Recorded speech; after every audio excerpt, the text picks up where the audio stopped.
बिस्मिल्लाहिर्रहमानिर्रहीम। अस्सलाम वालेकुम व्यूअर्स। आज हम डायरेक्ट और इनडायरेक्ट ऑब्जेक्ट को बयान करेंगे।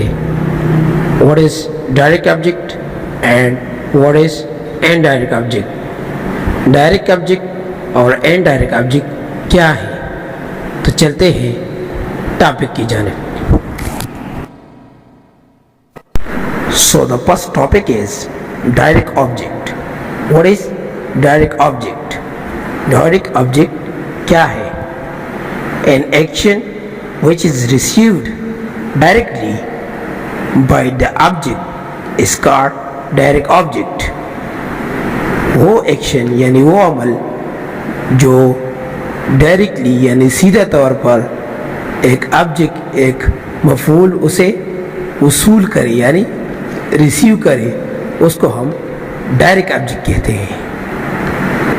It must be come after the articles.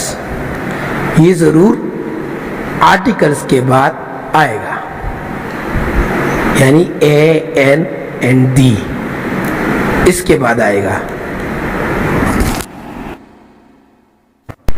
For example, number past, they have received the messages. Number second, Ali is writing a letter. Number third, she eats an apple. Number four, I took the tea.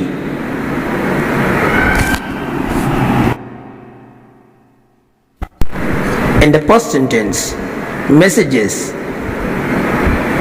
In the second sentence, letter. And the third sentence, apple. And in the fourth sentence, tea are direct objects.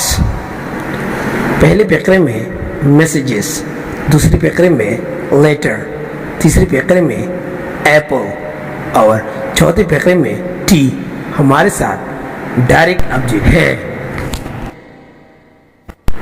इस तरह पहले फकरे में message the key वजह से आया है, यानी the जो है आर्टिकल है। दूसरे फकरे में लेटर आ से आया है, आज आ भी एक लेटर है यानी एक आर्टिकल है।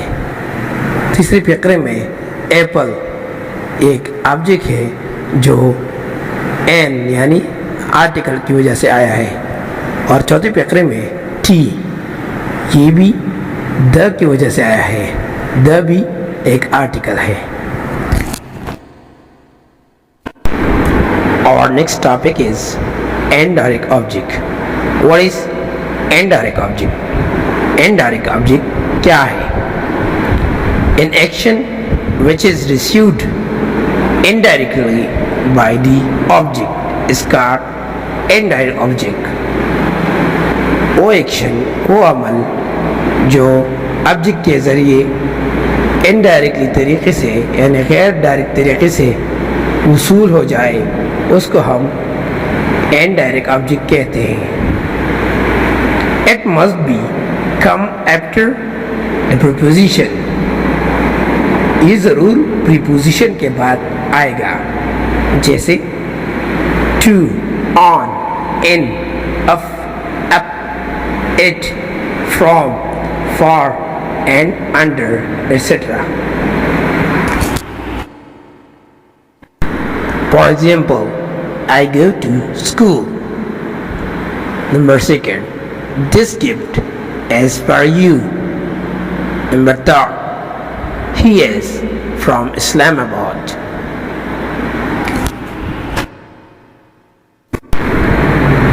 पहले फकरे में स्कूल, दूसरे फकरे में यू और तीसरे फकरे में इस्लामाबाद हमारे साथ इनडायरेक्ट ऑब्जेक्ट है जो प्रीपोजिशन के बाद आए हैं। पहले फकरे में स्कूल इनडायरेक्ट ऑब्जेक्ट है और ये टू के बाद आया है यानी प्रीपोजिशन के बाद आया है। दूसरे फकरे में यू एक इनडायरेक्ट ऑब्जेक्ट है और फॉर यानी प्रीपोजिशन के बाद आया है। तीसरे फकरे में इस्लामाबाद एक इनडायरेक्ट ऑब्जेक्ट है और ये फ्रॉम यानी प्रीपोजिशन के बाद आया है। The key idea of the direct and indirect object. Direct object और इनडायरेक्ट ऑब्जेक्ट का बुनियादी यानी मरकजी ख्याल क्या है? A sentence which has a direct object will be changed into passive voice। वो सेंटेंस जिसमें डायरेक्ट ऑब्जेक्ट मौजूद हो वो एक्टिव से पैसिव वॉइस तक तब्दील हो सकता है। For example, I took the T, ये एक्टिव वॉइस का एक फकरा है। इसको पैसिव वॉइस में इस तरह तब्दील करेंगे, The tea was taken by me।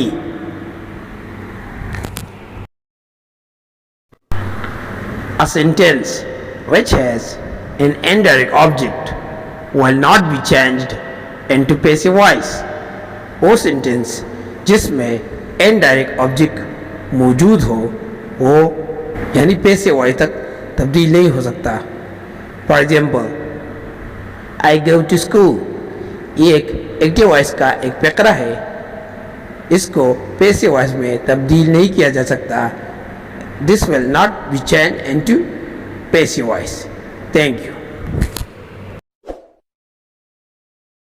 For more updates, subscribe to our channel